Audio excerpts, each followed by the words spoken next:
Now that we have our direction of travel, we don't just start walking through the woods, bebopping like we're back on the block. Think of Back to the Future. This one tells you where you're going.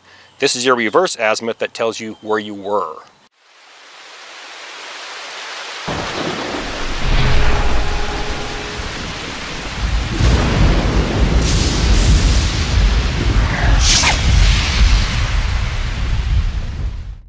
All right, so here we go. Corporal's Corner tips and tricks video number 2. 3 land navigation tips that will keep you alive. Let's get to it.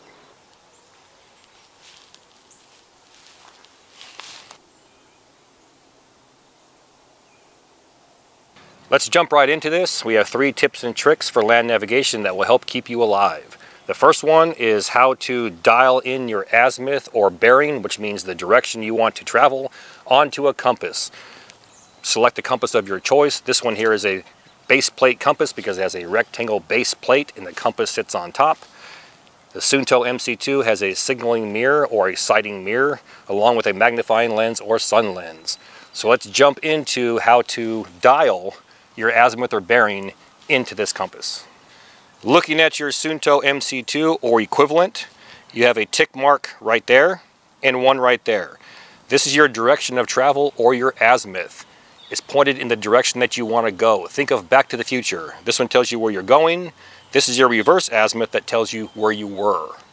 Now with a compass like this, meaning a base plate compass, you have 2 options for travel. One, you can select a predetermined degrees or direction, direction meaning north, east, south, or west. Or you can simply find that direction by pointing it in the area or the location or the direction that you want to travel. I'm going to show you both. Let's kick it off with presetting a designated degrees or direction. For sake of argument, let's just pick east. We want to walk east. At this point right here, all you're going to do is take the east and put it on that top tick mark or underneath that top tick mark.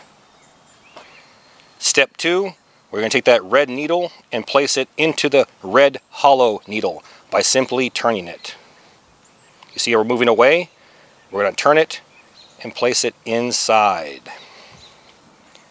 Now we know that is due east. Easy peasy, lemon squeezy. So simple a child can do it.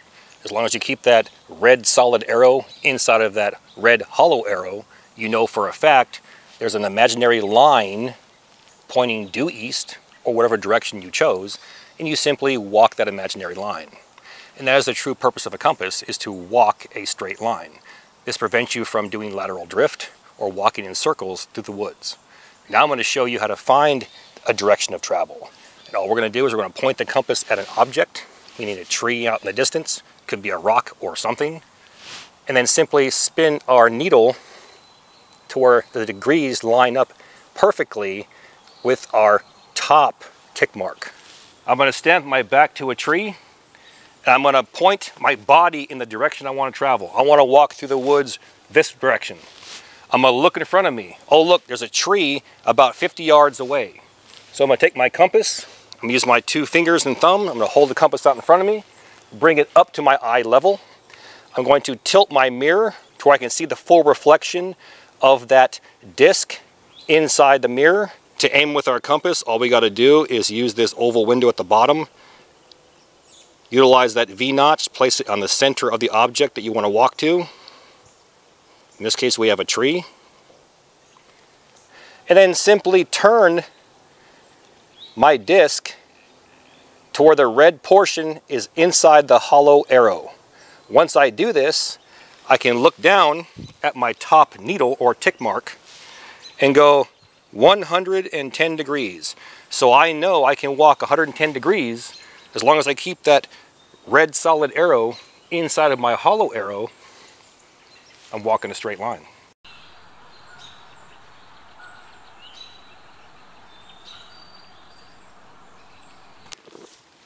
Tip and trick number 2, continue walking that straight line. Once I get to my tree, all I'm going to do, put my back to that tree, reestablish that straight line by shooting to another object or tree, rock, or something out in the distance. Ensure that we're still on 110 degrees by keeping that red arrow inside the hollow arrow, I can then continue on my straight line and so on and so forth till I get where I'm going. So for tip and trick number 2, to continue walking that straight line, let's pretend that this arm is a tree, okay? It's an oak. You're gonna walk this direction to it. Once you reach that oak, you're gonna go to the other side of it, put your back to it, and aim in the direction, keeping that red arrow inside the hollow arrow. Then you can continue your straight line. If you stand parallel to it, think of it like this. You've now created another line away from it. If you keep doing that, is it a straight line or is it skewed? So if you wanted to go to a lake or a pond, or you knew a house was 1,600 meters that way and you kept making parallel lines, you'll end up at 1,600 meters over here somewhere, okay? You'll never hit your mark. So it's very important for tip and trick number 2, put your back to it, then reshoot it. This way the straight line will continue on until you stop.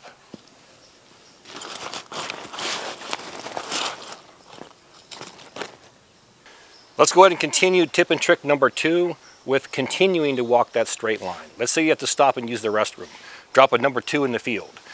You see resources, a creek or a pond, you want to refill your water. You want to walk around and look for dry tinder. How do you get back to the exact same spot? Put your back to that tree, pull your compass out, reshoot your straight line, and continue to march without being lost after you wandered around here. How do you do that? Well, there's several different ways, but one of the main ways is to establish a waypoint marker. I'm going to walk up to a tree at eye level, preferably the tree that I stopped at. To grab a branch, or in this case a vine, and I'm going to tie my bright orange cloth to that tree or that vine at eye level. I can then spread this out if I want to, and I can now walk around 360 degrees as far as the eye can see. As long as I can turn around and see this, I can walk right back to it. So walking back to our waypoint, we headed in that direction. This was our stopping point. Put my back to the tree. Reestablish my straight line by looking through my oval and my V-notch. Putting that V-notch directly on a tree. There it is. We're still red in the shed, meaning the red arrow is inside the hollow arrow. Okay, I know I'm going to continue a straight line until I get where I'm going. So we showed how to properly use the compass and dial in our azimuth or bearing. We showed how to walk a straight line and continue the straight line. Tip and trick number 3, how to get back to where you came from. And that's called a reverse azimuth. Like we talked about in our first tip and trick, our direction of travel, or where we want to go, is right there on that top tick mark, and that's 110 degrees.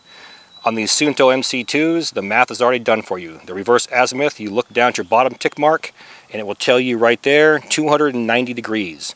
So all we got to do now is take 290 degrees, place it at the top,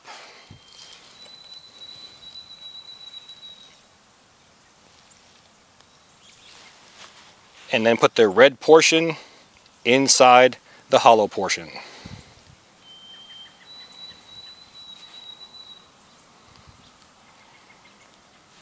And that's our direction of travel to get home. Now that we have our direction of travel, we don't just start walking through the woods, bebopping like we're back on the block. The same process that we use to get to our location, we have to do that in reverse order. So that whatever tree or rock or something that we stopped at, we put our back to that tree. We dial in our azimuth, get our straight line, keeping that red portion inside the hollow portion, sight in our next tree, and we go to it. Then we do it again and again and again until we get back to our vehicle, our house, our campsite, whatever. So that was 3 quick land navigation tips or tricks that will help keep you alive. There's a lot more things you can get involved with the compass, and a lot more in depth. Just type in on the YouTube search, Corporals Corner Map and Compass, Corporals Corner Compass, and you're going to see several videos pop up. Check them out. If you're interested in the Suunto MC2, go to my Amazon affiliate page located in my video description box, and you're going to see compass, land navigation, you're going to see my kit, things like that I carry, and the compass is inside there, so check them out. If you're a fan of the military Kamengas, please use one of those. This, in my opinion, is a lot more user-friendly and has a lot more options on it that are all explained in my other navigation videos. On that note, all the gear in my videos can be found in 2 places. 1, my Amazon affiliate page, and 2, my Etsy store. Both links are found inside my description box. Now please do me a favor, hit that like and subscribe button, then ring that notification bell. Once you ring that bell, please select all notifications. And as always, thank you for your comments, views, and support. Thanks for watching. Get out in the field, have some fun. I'm going to catch you next time.